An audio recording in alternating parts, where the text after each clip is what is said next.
2022년 중 국내에서 근로소득이 있는 외국인 근로자는 국적이나 체류기간, 소득 규모와 관계없이 내국인 근로자와 동일하게 올해 2월분 급여를 지급받을 때까지 연말정산을 해야 하는데요.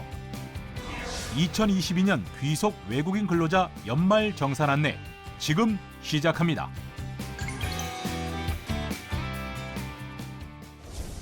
외국인 근로자도 국내에서 근로소득이 있으면 국적이나 국내 체류기간과 관계없이 연말정산을 해야 하는데요. 다만 일부 공제 항목은 외국인에게 적용되지 않는 만큼 유의해야 합니다. 외국인 근로자가 거주자에 해당하는 경우 소득공제나 세액공제 등 일반적인 공제 항목은 내국인 근로자와 동일하게 적용하지만 세대주만 적용되는 주택마련저축 납입액 소득공제는 적용할 수 없는데요. 특히 외국인 근로자가 비거주자인 경우에는 근로소득공제, 본인 인적공제, 연금보험료 공제 등 일부 공제 항목을 제외한 대부분의 공제는 적용되지 않습니다. 이렇게 외국인 근로자가 받을 수 없는 공제 항목이 있지만 외국인에게만 적용되는 조세특례 규정도 있는데요. 먼저 외국인 근로자는 특수관계 기업에 고용된 경우를 제외하면 국내 최초 근로 제공일이 속하는 과세연도부터 5년간 단일 세율 특례를 적용하는 것을 선택할 수 있습니다.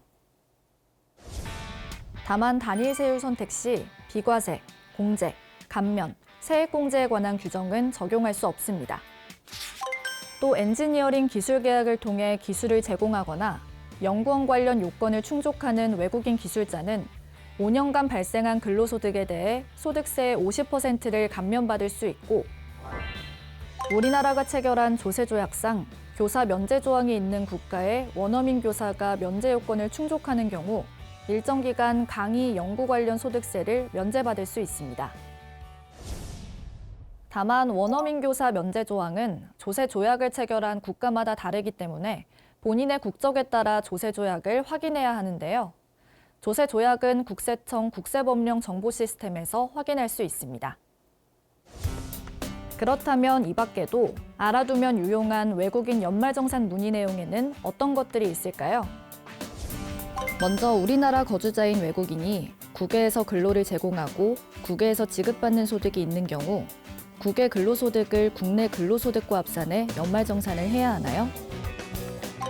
우리나라 거주자인 외국인은 원칙적으로 1년 동안의 모든 국내외 근로소득을 합산해 연말정산을 해야 하지만 해당 과세기간 종료일로부터 과거 10년 동안 국내에 주소나 거소를 둔 기간의 합계가 5년 이하인 외국인 거주자는 국내에서 지급되거나 국내로 송금된 국외 근로소득에 대해서만 합산해 연말정산을 하면 됩니다. 두 번째는 해외 의료기관에서 치료받고 지출한 의료비를 비롯해 외국에서 사용한 신용카드 금액의 공제 여부인데요. 해외 의료기관에 지출한 의료비와 외국에서 사용한 신용카드 금액은 공제가 되지 않습니다. 세 번째는 국외에서 학교에 다니는 자녀를 위해 지출한 교육비의 공제 여부인데요. 외국인 거주자가 국외 교육기관에 자녀를 위해 지출한 교육비는 공제되지 않지만 초, 중 등 교육법에 따라 인가를 받아 국내에 설립된 외국인 학교에 다니는 자녀를 위해 지출한 교육비는 공제가 가능합니다. 국세청은 외국인 근로자가 영어로 연말정산 관련 상담을 할 수 있도록 외국인 전용 상담 전화를 운영하고 있는데요. 또한 영문 안내 책자를 통해 연말정산에 대한 자세한 내용을 확인할 수 있습니다.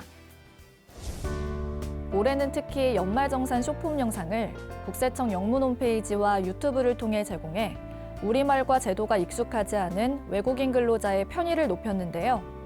이 밖에도 국세청 영문 홈페이지를 통해 제공되는 외국인을 위한 연말정산 안내 서비스는 모바일 영문 홈페이지를 통해서도 이용할 수 있으니까요. 참고하시기 바랍니다.